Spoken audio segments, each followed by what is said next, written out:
My name's Rayhan. I'm 27 now, and I just finished medical school. Saying that sentence out loud still feels surreal, like I'm lying. It doesn't roll off my tongue easily. Not because I doubt myself, but because I spent the last decade being told I wouldn't make it.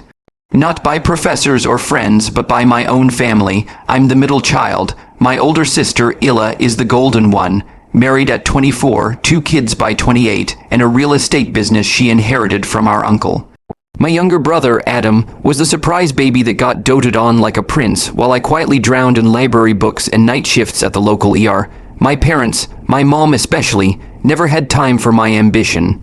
Doctors are miserable, she used to say when I brought up the idea at 14. Why would you choose that kind of life? You'll burn out before 30. Still, I pushed through. I wasn't looking for their approval. Not anymore, but part of me had always hoped that maybe, just maybe, when I graduated, when I walked across that stage in my white coat, they'd be there, that they'd see me and finally say something close to, "We're proud of you." But no. They missed it, all of it. The ceremony was last month. I invited them months in advance, sent them a detailed itinerary, even booked a hotel room near campus just in case they forgot.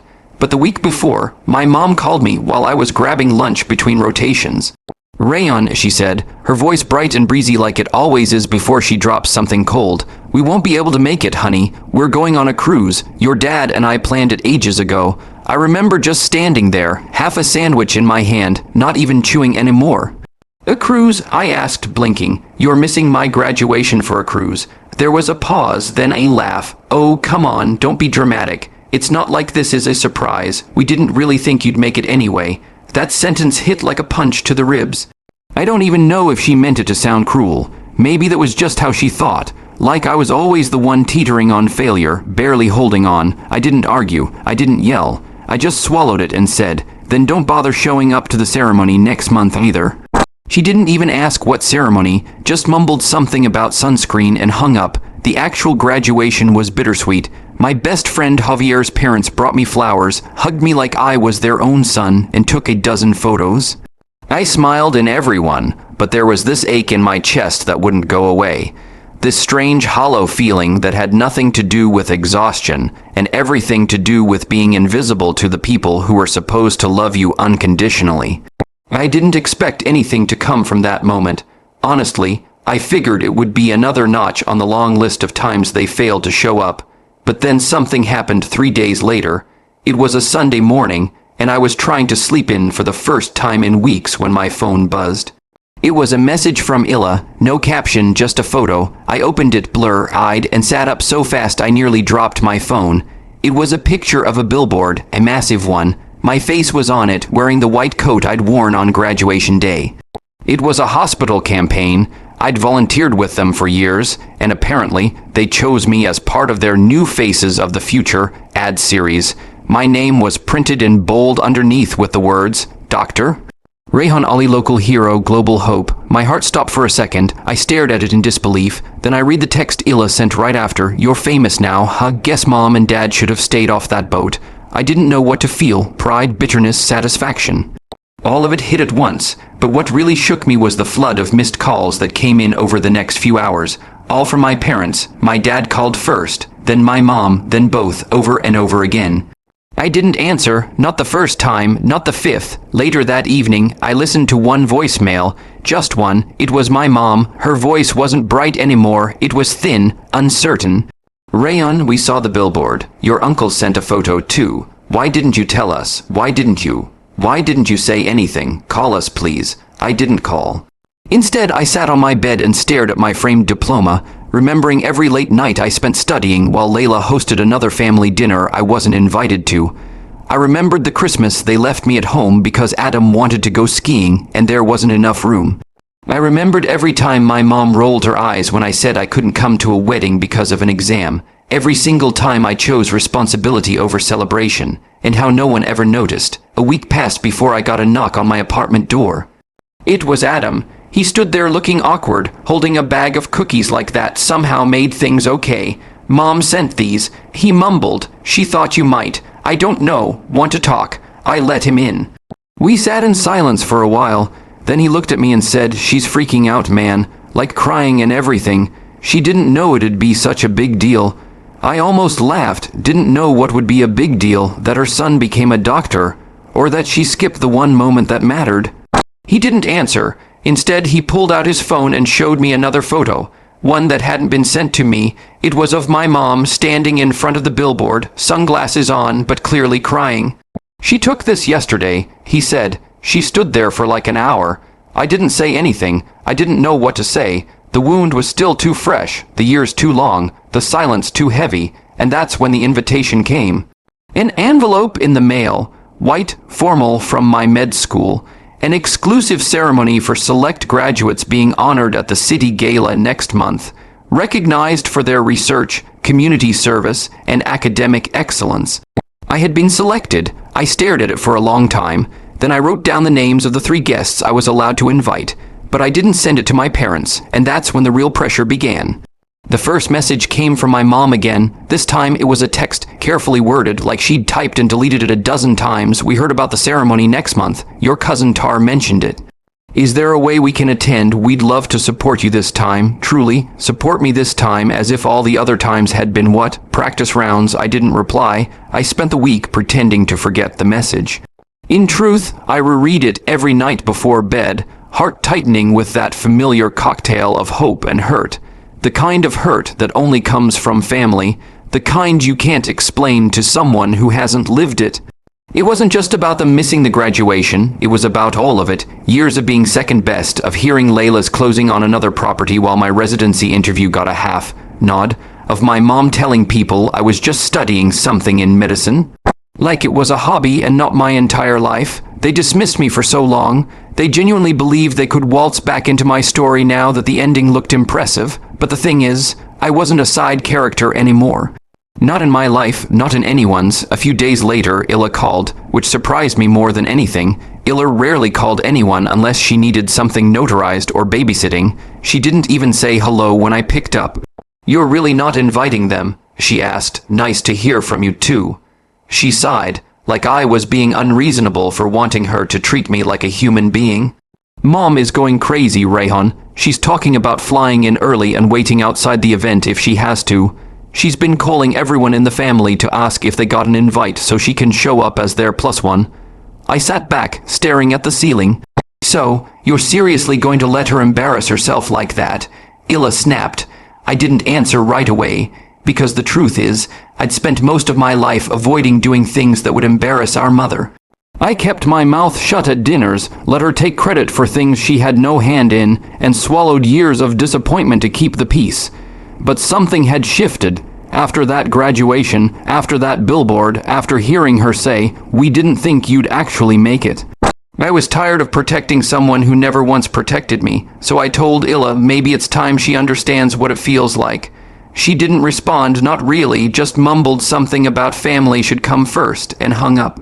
But family didn't come first when they booked that cruise. Family didn't come first when I got accepted into med school, and my mom said, "Don't get your hopes up." Family didn't come first when I was hospitalized from exhaustion last winter, and no one visited. What came first was convenience, image control, so no, I didn't send them an invite. Instead, I invited Dr.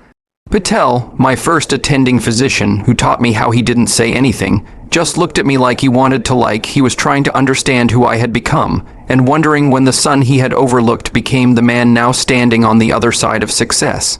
I watched for a few seconds more, then I slowly turned, not away from them, but toward the auditorium doors. I walked through. The applause picked up again as I entered. I didn't look back. I didn't have to, because for once, the room wasn't behind me.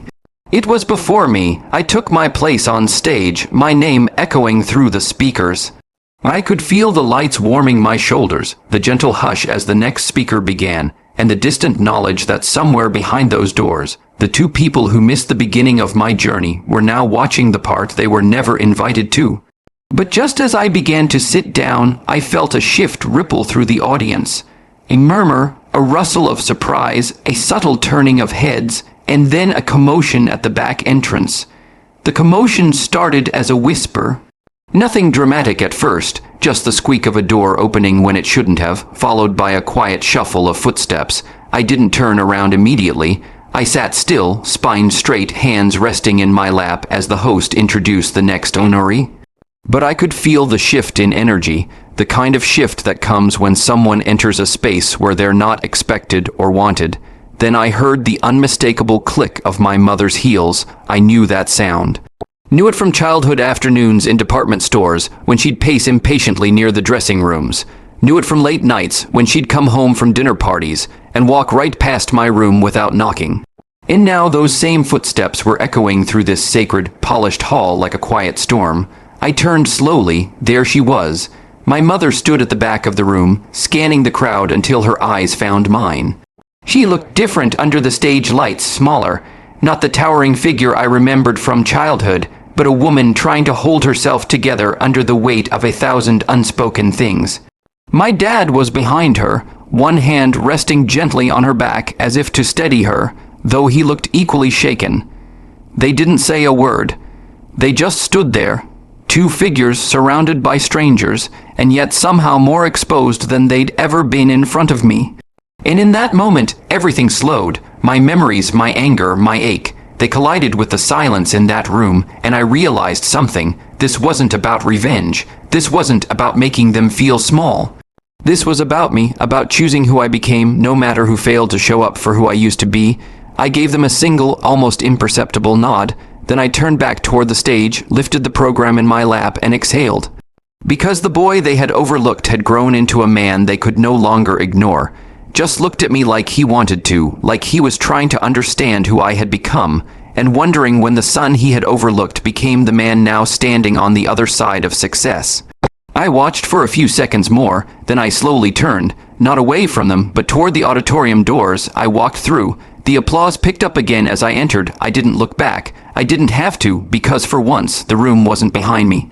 It was before me. I took my place on stage, my name echoing through the speakers. I could feel the lights warming my shoulders, the gentle hush as the next speaker began, and the distant knowledge that somewhere behind those doors, the two people who missed the beginning of my journey were now watching the part they were never invited to. But just as I began to sit down, I felt a shift ripple through the audience, a murmur, a rustle of surprise, a subtle turning of heads, and then a commotion at the back entrance. The commotion started as a whisper. Nothing dramatic at first, just the squeak of a door opening when it shouldn't have, followed by a quiet shuffle of footsteps. I didn't turn around immediately. I sat still, spine straight, hands resting in my lap as the host introduced the next honoree. But I could feel the shift in energy, the kind of shift that comes when someone enters a space where they're not expected or wanted. Then I heard the unmistakable click of my mother's heels. I knew that sound. Knew it from childhood afternoons in department stores when she'd pace impatiently near the dressing rooms. Knew it from late nights when she'd come home from dinner parties and walk right past my room without knocking. And now those same footsteps were echoing through this sacred, polished hall like a quiet storm. I turned slowly. There she was. My mother stood at the back of the room, scanning the crowd until her eyes found mine. She looked different under the stage lights, smaller. Not the towering figure I remembered from childhood, but a woman trying to hold herself together under the weight of 1,000 unspoken things. My dad was beside her, his expression unreadable.